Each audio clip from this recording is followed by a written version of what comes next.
సామాన్యుల మన పరిస్థితి ఏంటి అర్థం చేసుకోండి. ఖచ్చితంగా ఓటు అనేది ఈసారికి మనం ఖచ్చితంగా మన నాయకులు జనసేన అధ్యక్షులు కావచ్చు, టీడీపీ నాయకులు అధ్యక్షులు చంద్రబాబు నాయుడు గారు కావచ్చు, ఏ నిర్ణయం తీసుకుంటే మనం కట్టుబడి క్రమశిక్షణగా మనమంతా పనిచేసి ఆ నాయకులు గెలిపిద్దాం. జనసేన టీడీపీ ఉమ్మడి ప్రభుత్వాన్ని స్థాపిద్దాం. జై హింద్, జై జనసేన. వల్ల మాకు కూడా ఏదో ఒక లాయర్స్ మీటింగ్ ఏదైతే టైటిల్ యాక్ట్ ఉందో మరీ దారుణం ఏంటంటే టైటిల్ యాక్ట్ గురించి ప్రజలకు తెలిస్తే నిజంగా చెప్తున్నాను, సెక్షన్ 27 అనేది ఒకటి తెచ్చారు.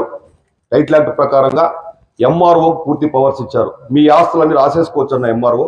అంత దారుణమైన యాక్ట్ టైటిల్ యాక్ట్ లో తెచ్చారు.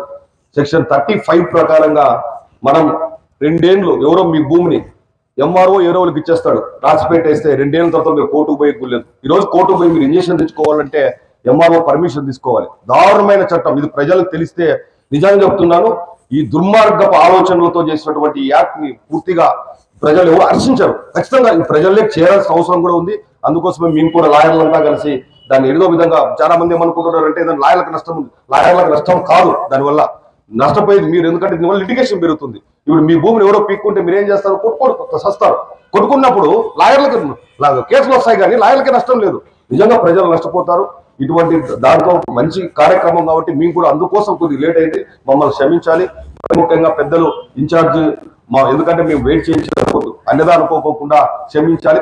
ముఖ్యంగా ఈ రోజు మీరందరూ కూడా ఎంతో ఓపికగా మాకు కోసం ఇక్కడ మాకు ఇచ్చినందుకు, మీరందరూ ఎంతో ఓపికగా ఇక్కడ ఉన్నందుకు మీ అందరికీ ప్రత్యేకంగా ధన్యవాదాలు తెలుపుకుంటున్నాను.